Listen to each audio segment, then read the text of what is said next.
Hi everybody, it's been a long time. It's 1 o'clock. We're entering the summer. It's almost a year that we've been doing this, which is also quite, I think, an achievement. So welcome to Pirkei Avot, History and Hashkafa, where we try to look at Pirkei Avot, at the tractate Ethics of the Father, from a little different point of view, or from different points of view, or what you wouldn't have expected. One of the great things about Avot is that it is the quintessentially Protean work. In other words, what was the story of Proteus? Proteus was the story of a Greek figure who could constantly change form. So similarly, there's something very Protean about Tractate Avot, and it is very much an embodiment of a Yiddish expression that my mother, may she rest in peace, used to use, and that was "Wimmen wilt kan reden." You can say whatever. You can actually say whatever you want. You can address the book from different angles, and all of them will be okay. Which the reason I'm prefacing my remarks today, let me slow down a little bit, is because we finally finished before Shavuot. We finished the first chapter. It only took us a year. Now we're starting the second. So that itself is a reason for congratulation, but there's more than that. The truth of the matter is that a very fine and distinguished colleague of mine, Dr. Rafi Shochat, who also teaches on this channel of the Tel Aviv International Synagogue, for those of you who are watching on my Facebook page, that's where this whole thing started, actually, and I only relatively recently started actually uploading these or simulcasting this to my Facebook page, is also in the middle of the second chapter. And initially I actually thought about saying, well, let's skip to 3, because let Dr. Shochat, Rabbi Dr. Shochat, let him do number 2. And then I realized, no, you know what? The more the merrier. And you're really invited. He has his own YouTube channel, and he has his own specific and unique way of looking at the Pirkei Avot. So you're welcome to compare and contrast and see where we agree, where we disagree, because contrasting ideas lead to thought, and that's what this is all about. Okay, that being the case, let's get to work. The first Mishnah in the second chapter of Pirkei Avot goes as follows: Rabbi Omer. Rabbi, whenever the rabbi, when I was, those of you who know, I was a student, had the privilege of being a Talmud of Rav Soloveitchik, Zatzal, for 9.5 years. So in our circles, Rav Soloveitchik was the Rav. He didn't ask which Rav. He said the Rav said, that's it. He was Rav Soloveitchik. Just as in many, many circles, when you talk about the Rebbe, we talk about the Lubavitcher Rebbe, even though there are tons of very important and very profoundly formative Hasidic Rebbeim. When you say the Rebbe, it's usually the references to the last Rebbe, to the Lubavitcher Rebbe, who died in 1994.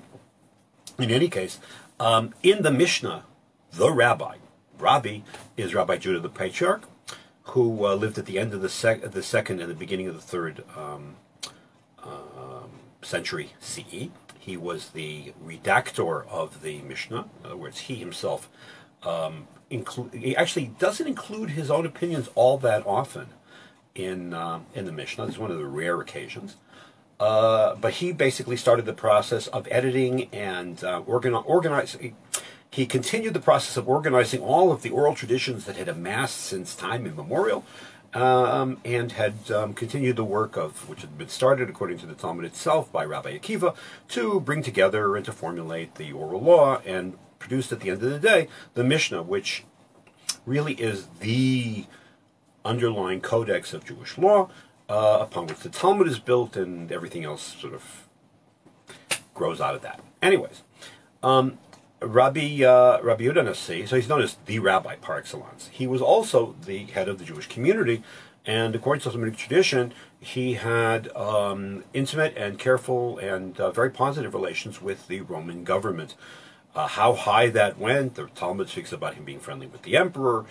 Certainly he traveled in the most rarefied circles of Roman society in the Middle East, and we're going to come back to that in a minute. Anyways, the first Mishnah in the second chapter, it goes like this. Rabbi Omer, and for this I need my glasses. Rabbi Omer, Ezo hiderech yishara she'avor lo hadam. What is the best way? What is the proper way for a person? What way of life should a person choose for themselves? Kol shehi tiferet le'osa o le'oseha. Anyone which brings credit, glory, praise, actually majesty, to, now the question here is whom we're talking about, to somebody. We'll come back to that in a minute. Tiferet lo min ha'adam, and glory and praise from other people.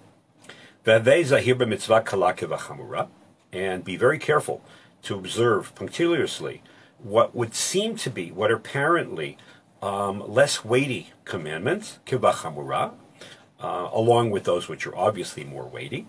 You don't know what the valence of any specific mitzvah is. You don't know what their long-term impact is on you, on the world, how God sees them. So if God said do X, or the Torah says do Y, then you just do it. You don't make all kinds of calculations. Well, this isn't important. This is less important. There's no such thing.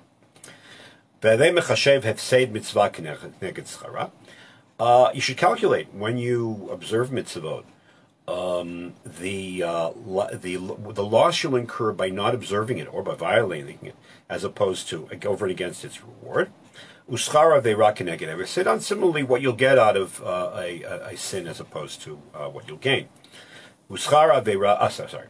Vistakel b'shlosha dvarim v'yata b'alidei aveira. And at the end, if you consider three things, histakel really means to look at very, very careful. Histakel in Hebrew, there are at least three words for the word to see. There's ro'eh, which is the word that most people know. I saw. Right? Then there's lehabit, which is to sort of pay attention, focus, and then there's lehistakel, which is to really concentrate. It's almost to stare. So he's enlisting the most intense word, and he says histakel, really stare at or consider very, very closely. Bishlosha dvarim v'yata b'alidei avera, and you will never sin. Da malamala mimcha, know what's above you. Ayin ro'ah, an eye that sees, as it were, God seeing. Va'ozen shomat, and an ear that hears. V'kol ma'asecha b'sefer nichtavim, and all of your actions are written in a book. There is a lot to unpack here, and we're only going to begin to start looking at unpacking it today in the time that we have. It's only a half hour. So let's begin. Rabbi Omer. What kind of path, what kind of life path, what type of way of life should a person choose for himself? Now, I remember, it's interesting, and it's a really striking question. Rabbi Judah the Prince was the head of the Jewish life. We say the head of the Sanhedrin. His piety was renowned. He's a person that got around. He was a person of tremendous gentility. He was a person who suffered. He suffered from apparently from tuberculosis. So that while his home was in Beit Sha'arim in the lower Galil, actually the south, I was in trouble with this, southwest part of the Galil, he actually spent a large chunk of his life in the town of Tzipori, which is in the upper Galil, in the higher elevations, because the air was better. In fact, Tzipori, which was excavated and which I highly recommend you visit because some of the things there are just stunning, is actually where he did most of his work on the Mishnah. I say simply his tuberculosis didn't allow him anything else. He suffered terribly, and he was a person of, as I said, of tremendous piety. So the question is, why would a guy like that ask the question, Ezo derech she'avor lo ha'adam? I mean, that's not even a question. That's not even a question. He should have said, I say the way that a person should live is according to God's dictates. The ways of Torah mitzvah. Okay? But he doesn't say that. He doesn't say that at all. He says, ha'adam. What should you choose? As if that were an option. So, why? Why did he ask that question? Why did he leave it as a possibility? So there are a number of ways for us to look at this, and I think they all are valid. I think they all require us to consider their implications. Number one, as my friend Professor Zev Safrai notes in his commentary on this Mishnah, the question of how do you live is not just a Jewish question. That's it. But that's an existential question that every intelligent person asks himself. It's not something to be that's unique to us. Sometimes the questions are universal. The answers might be specifically Jewish, and in fact, in the period in which Rabbi lived, and before that, the entire world occupied itself with the question of how do you live. I mean, what lay behind the ethical disquisitions of Plato and of Aristotle and of Porphyry and all the great Greek thinkers and all the Eastern thinkers? They're all asking, how do you live? If a person wants to choose a life path, how should they live? And it's very, very clear that Rabbi Judah Nasi, Rabbi Judah the Patriarch, or the Prince, who had some general education. Certainly, he had more of a general education than most Jews. He was very much aware of the fact that this is the kind of question that the average person asked, whether they were Jewish or not Jewish. Notice, by the way, that he says Ha'adam. He doesn't talk about Jews. He doesn't say what is the path that a Yisrael should pick. His remarks here are being uttered in the context of a global discussion, of universal discussion of how a person should pick their life's path. So that you have here a reflection of the fact that this very prominent Jewish person lived very much profoundly in the Jewish world, but also profoundly in the non-Jewish world, and this is echoed in stories in the Talmud about all kinds of discussions that he had with various Roman or Greek personages, whoever they were ultimately were to be identified as. So it's another way of It's another way of looking at Pirkei Avot. Not just what do these teachers come to tell us about. Not just what do these teachers come to tell us about. What was of concern to the Jewish people, but also what kind of questions surrounded them. The Jews didn't isolate themselves to that degree.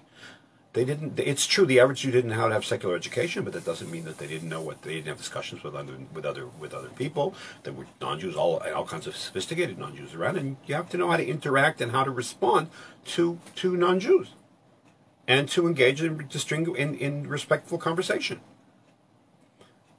So the context here is important, and it has tremendous implications for us, because that means that if you're going to be part of a general human conversation, it means you have to think about the issues that concern you and the way that you think about them in terms that will combine the assent, if not the consent, you'd like the consent, but certainly the respect of people who aren't Jewish or people who are Jews who have no Torah knowledge and therefore don't understand the Torah at all.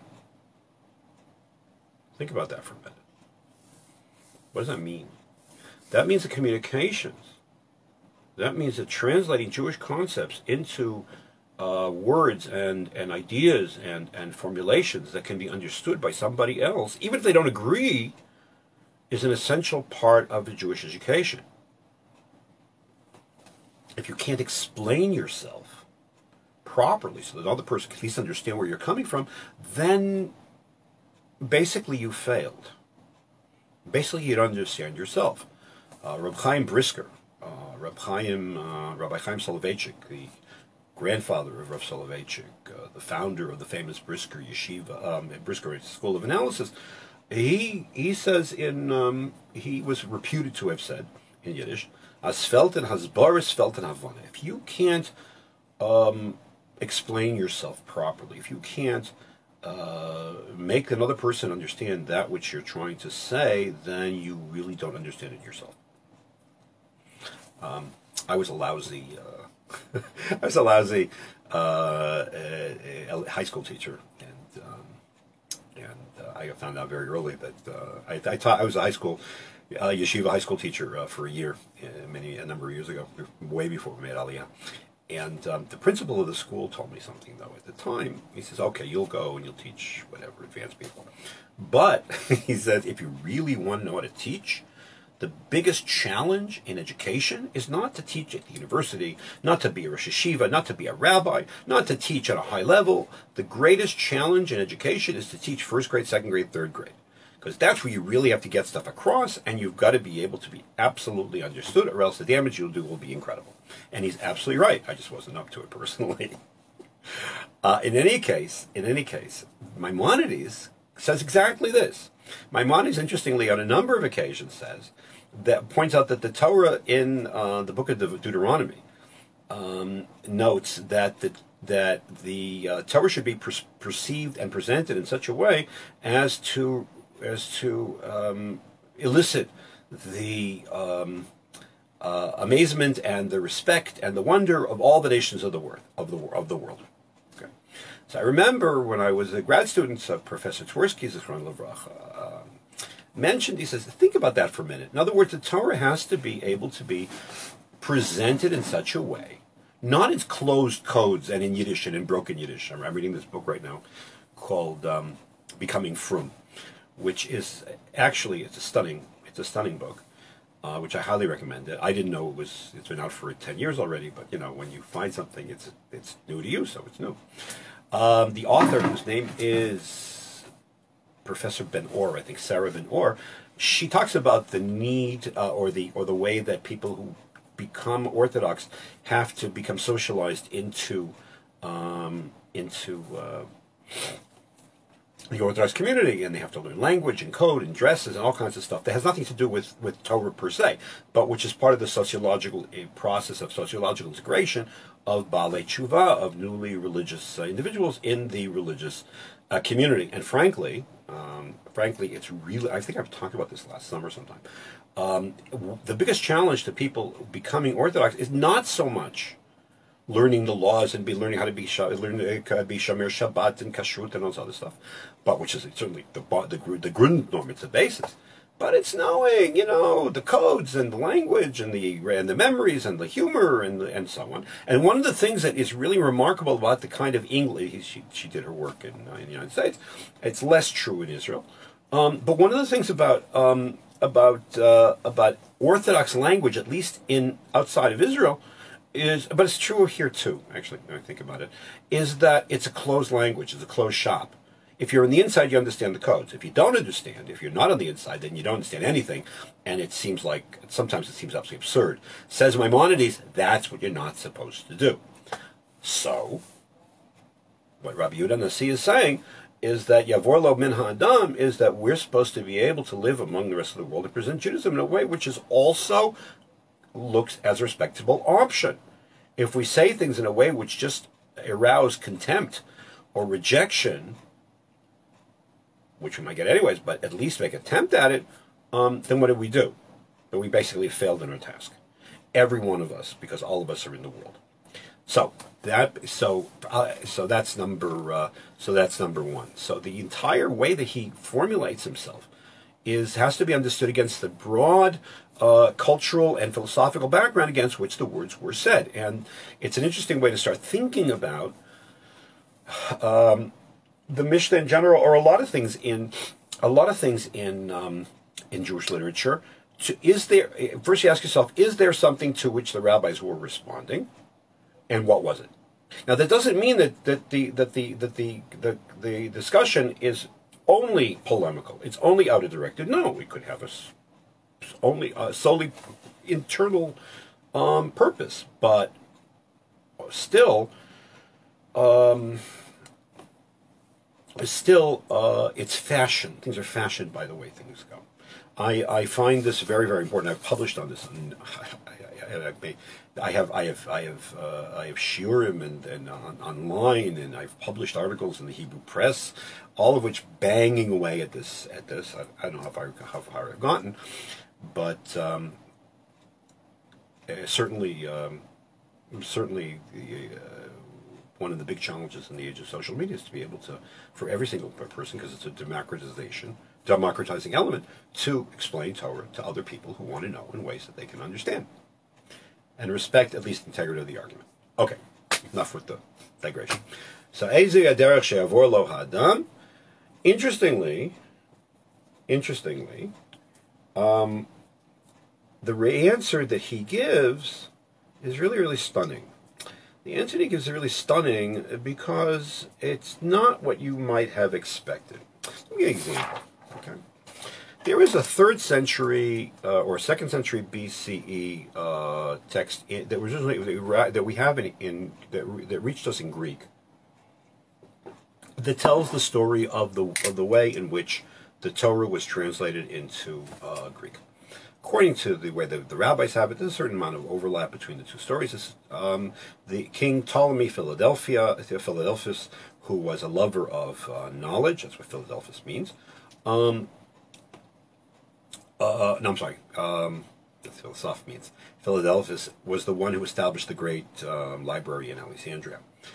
And he was convinced, according to the letter of Aristeas, to have the writings of the Jews included in his great library so that his total collection of all the wisdom of the world would be complete. So he invited Jewish sages to come and to translate the Bible, the Tanakh, into Greek. According to the book of Aristeas, there were 72 scholars. According to the rabbis, there were 70 scholars.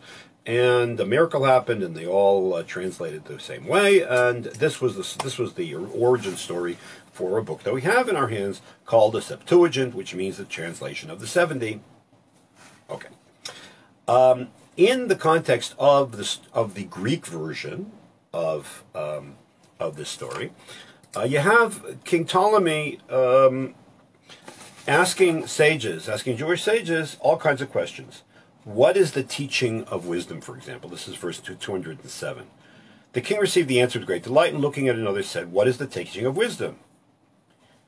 And it's very interesting, the kind of answers that he gives.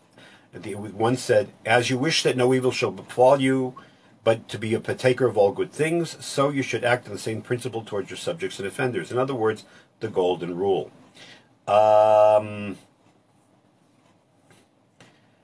Or, for example, to keep yourself free from bribery, to practice sobriety during the greater parts of one's life, to honor righteousness above all things, and to make friends of this type. For God, too, is a lover of justice.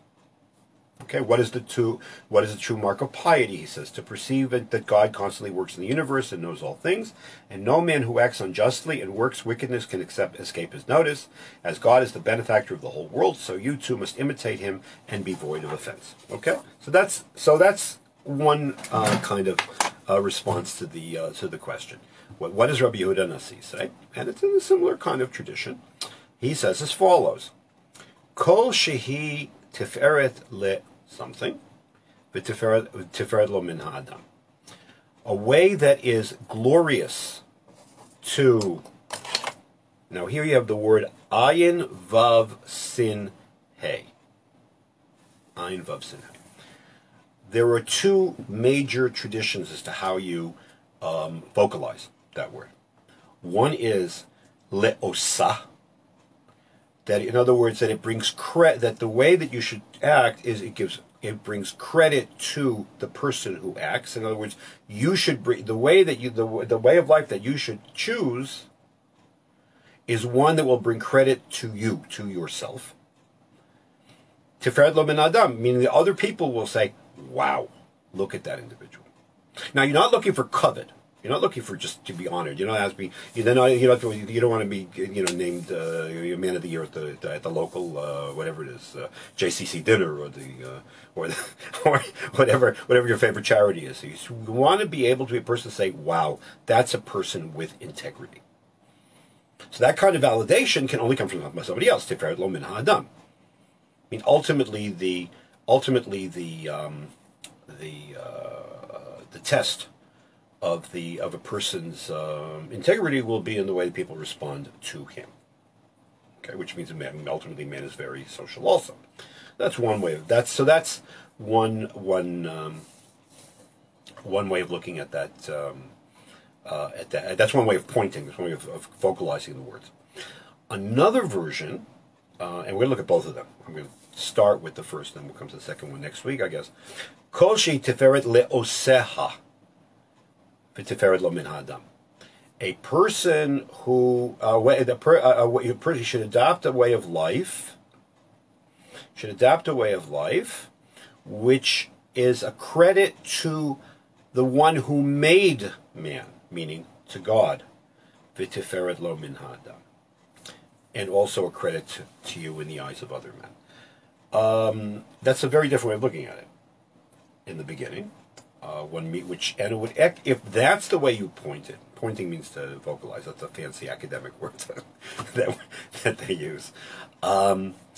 If that's how you're going to vocalize the word, it means that you have an echo here of a verse at the end of the book of the book of Numbers, when the 2.5 tribes, when Reuven, Gad, and the half of the tribe of Manasseh come to Moses, and they say, we don't want to have our inheritance on the far side of the Jordan, in what is today Israel, but rather in Transjordan, on what's now the Jordanian side. Moshe Rabbeinu Moses says to the representatives of the tribes, he says, okay, but you can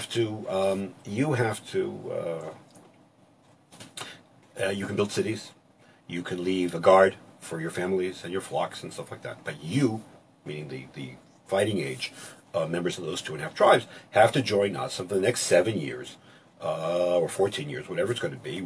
You have to join us and fight together with your brethren to conquer the land of Israel as God has demanded. If you do that, Moses says, V'yitem nekiyim me'Hashem Yisrael. At that point, you will be blameless, or you will be clean. You will be above reproach. You will have fulfilled your obligations in the eyes of God and the eyes of man. Now that verse is used extensively by the rabbis and then by subsequent Jewish moralists to make the point that a person has got to be not only, good with God, but also with his fellow man. You're not allowed to besmirch yourself or to put yourself in a position where somebody would say something bad about you. It's one of the I think I've mentioned this also, but it's always worth mentioning again, that one of the major points of irresolvable conflict between Judaism and contemporary culture is that contemporary culture says you have a right, you own 3 things. You own your life, you want to kill yourself, your body, you can do anything you want to your body without any kind of limitation. And the third thing is, if you want to besmirch yourself, do whatever you want, it doesn't matter what people say. The Torah says no, that you don't own your life, that's given by God, you don't own your body, ditto, and your own reputation is not totally your own, because you have to be able to acquit yourself in such a way as to be blameless both before man and God. That's, by the way, the source of what is in Jewish legal phraseology, marit ayin. Don't do something which it actually could be right, could be okay, but other people might judge it wrongly. Now, you're supposed to be paranoid, but you're not supposed to put yourself in a situation where you say, aha, look what that person did. Which might be 100% right. Doing something which is unseemly is also prohibited, because you don't own your own life. You don't own your own reputation. Also because, by the way, and this also may, if that's what Rabbi Judah Nasi is saying here, it will certainly reflect his activity in the broader world. He's very much aware of the fact that he's a public figure, and the people looking at him and judging all Jews in the world based on him. That everything he does is, reflects on everybody else. So therefore, you don't own your reputation, because it's partly going to impact on other people. How many people, when they heard about Madoff, said, "Oh, look at the Jew." Okay. So I see we're already coming up to the end. Oh boy. So it's going to take, I'll try to do it in 2 weeks. So that whether you point or whether you vocalize the word la'oseha, the word lamed ayin vav sin hey, as leosa, the person who's actually choosing the path of life, or to God, that will make a very big difference in how we live. What understanding what Rabbi Judah the Prince's advice was to the average person. And then the question will be, immediately he jumps in and says, well, you got to be, and don't play fast and loose with mitzvot. Don't say this is important, this is not, it's all a package. So is he saying that ultimately the only way for the Jew to act is in accordance with the Torah, which raises broad issues. I mean, it's broad issues which I don't know if we can get to. And that is there such a thing as an ethic independent of the Torah, as far as Judaism is concerned? Does the Torah does it have its own ethic? Does it have to conform itself to what other people think is ethical? Maybe what we see as ethical is not always something, yeah, but not always the same. Maybe the parameters of things which everybody thinks are ethical, are different. Maybe we are responsible for a different standard. I don't know. But that's the issue. The question is, when we're talking in generalizations in the beginning of this, and then we're coming to something a lot more specifically Jewish, we have to ask ourselves, what did he have in mind? So I'm leaving you with a lot of questions. We'll try to come up with a few answers next week. As I said, this is open-ended. And you're welcome to go listen to Rafi Shochat and see what he has to say on the topic. As always, you are encouraged to please leave me questions, comments. This will be posted on my YouTube channel and on my Facebook page, and where else? And Instagram. And we'll see you. We will see you next week. Have a good week. Have a quiet week. This is a week without war, which is also very nice. And I look forward to seeing you to next time.